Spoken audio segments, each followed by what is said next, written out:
Мақтаарал ауданында Түркістан облысы прокурорының орынбасары Саян Шаймұратұлының төрағалығымен инвест керуен 2 акция аясында жиын өтті. Кездесуге аудан прокуроры Айтболат Досаев, аудан әкімі Бақтасанов қатысты.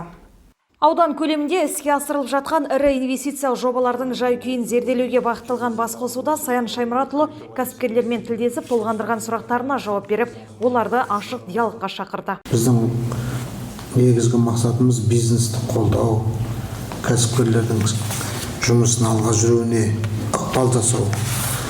Қазіргі биылдан бастап президент жарлығымен прокурорлық фильтр шарасы іске асырылып жатыр. Барлық құзырлы органдардың тексерулері барлығы біз прокуратура органдарымен келісу арқылы жүргізіледі. Оның заңдылығына біз тексеру бастамасыз бұрын баға беріп тексеруге болады не болмайды деген тұжырымдама шығарып бағыт береміз. Еркін форматтағы кездесуде инвесторлар проблемалық мәселелерін сөз етті. Прокуратура мен аудан әкімдігі тарапынан оларды шешуге бағытталған шаралар қабылданатынын айтып, ұсыныстарын тыңдап, пікірлеріне назар аударды. Бір кедергі мынау қаржы жағы бар. Аудандық деңгейлерді қаржыландыру, ірі банктер жағынан талап өте қиындатып жіберген жоқ енді. Барлық сұраған құжаттарын бәрін жеткізіп береміз, барлығын жаңағы енді олардың талабына сай да қызмет жасаймыз, бірақ қаржы өте кешігуде, шын айтқанда. Сіз штраф бізде минимальный 538 теңге. Ол 2 бөлмелі шашқараз болсын, ол үлкен завод болсын, ол кішкентай магазин болсын, да? Республикада сол баға, облыста да, ауылда да. Олардың өздерінің положениесі бар ма десек, бізге жоқ деп айтады, сол жағын қарастырып берсін, өте көп. Мысалы, 2 бөлмелі шашқараз бар адамға 538 мың штраф, кейін положениесі өте күшті. Бір шығын кіріп кетсе производствоға, ол уже штрафқа ілінеді. Бізде күн ыстықта терезе ашылады, есік ашылады, это само собой. Положениемен істейтін болсақ, сыртты жауып тастап, жұмыс істеудің қажеті жоқ. Әр аудандағы айтты, ұсақ бизнестен бастап жоғары 500 миллионнан жоғары инвестиция салатын кәсіпкерлерде бірде-бір кездесетін бірінші мәселеміздің бірі бұл норматив пен заңдылықтың екеуінің бір-біріне қарама-қайшылығы. Бірінші. Екінші мәселе мынау бүйтеді. Шағын және орта бизнес өкілдерін қаржыландыратын кезде мал басын көбейтуге беріледі несие, бірақ мал ортақлауға берілмейді. Енді өзіңіз ойлаңыз, өзі жайылымдық жер жоқ жерге малдың басын көбейтуге қалай болады? Сол жағын бір кішкене қаржы бөлініп жатқанда облысқа әр ауданның өзінің несіне қарап бөлуді ұсыныс ретінде енгізсе қалай болады сол? Біз өткенде проверкалармен көріп жатырмыз ғой. Қаншама мектеп, балабақшаларға қаншама не салды, штраф салды. Соны исхат ету керек қой, ең аяғында көп болып кетті деді өзіміз.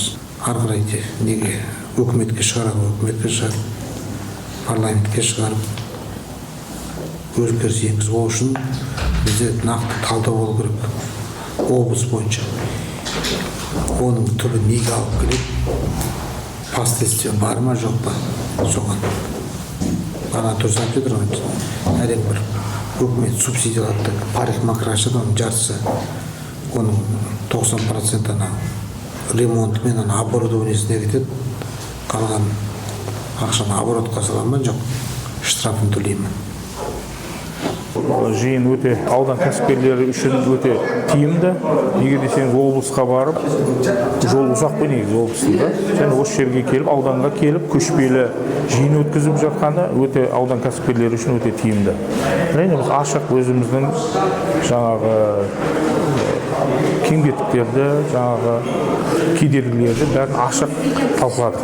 Аудандық деңгейде, облыс деңгейде мәселе шешімін табады деп сеніммен айтып отыр қазір. Соған біз өте қуаныштымыз. Бұдан бөлек аудан прокуратурасының ұйымдастыруымен инвесторларға құқықтық көмек көрсету бағытында Global Textile және Бегаш жауапкершілігі шектеулі серіктестігіне инфрақұрылым нысандарын тарту мақсатында меморандум түзіліп қол қойылды. Осы кездесу барысында инвесторлар мен жобаларды іске асыру барысында туындаған сұрақтарын қойып, құрылыс нысандарының ағымдағы жағдайын бөлісті.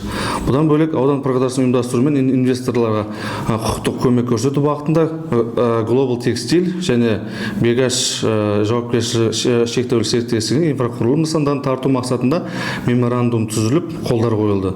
Аталған нысандардың құрылыс жұмыстарын көру үшін облыс прокурорының орынбасары Саян Шаймұратұлы аудан прокурор және аудан әкімі құрылыс барысына шығып, іске асып жатқан жобалармен танысты.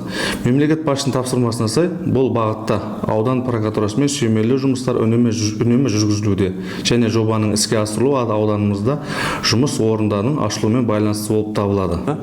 Осы меморандум аясында 2025 жылдан бастап ол кісілерге толыққанды сұранысына сәйкес инфраструктураның барлығы жүргізіліп беретін болады.